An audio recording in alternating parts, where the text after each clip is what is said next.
টানা কয়েকদিনের ভারী বর্ষণে সিলেট জুড়ে জনজীবন কার্যত স্থবির হয়ে পড়েছে। অবিরাম বৃষ্টির সঙ্গে উজান থেকে নেমে আসা ঢলে জেলার বিভিন্ন নদ নদীর পানি দ্রুত বাড়ছে। এতে নিম্নাঞ্চল প্লাবিত হওয়ার আশঙ্কা দেখা দিয়েছে এবং নতুন করে বন্যার সংখ্যা জোরালো হচ্ছে।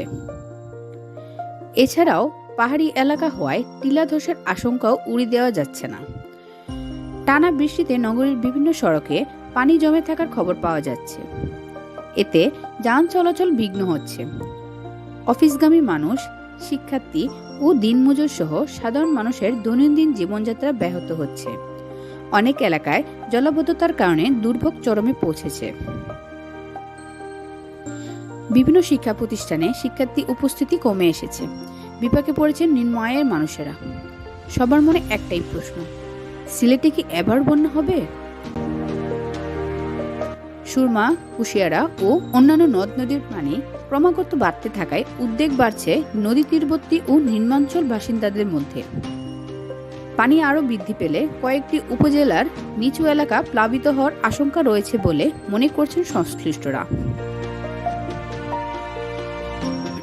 আবহাওয়া পূর্বাভাসে আগামী দিনগুলোতেও বৃষ্টি অব্যাহত থাকার পূর্বাভাস থাকায় বর্তমান পরিস্থিতি নিয়ে উৎকণ্ঠা বাড়ছে।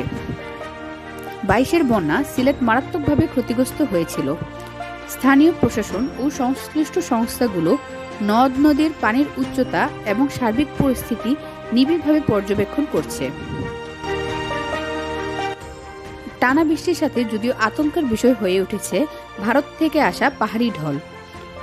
সিলেট, মৌলভীবাজার, হবিগঞ্জ ও সুনামগঞ্জের বিভিন্ন নদ নদীর পানি আশঙ্কাজনক হারে বৃদ্ধি পাওয়ায় ইতিমধ্যে তলিয়ে যেতে শুরু করেছে বিস্তীর্ণ নিম্নাঞ্চল। এরই মধ্যে মৌলভীবাজারের মনু এবং হবিগঞ্জের খোয়াই নদীর পানি বিপদসীমার অতিক্রম করেছে।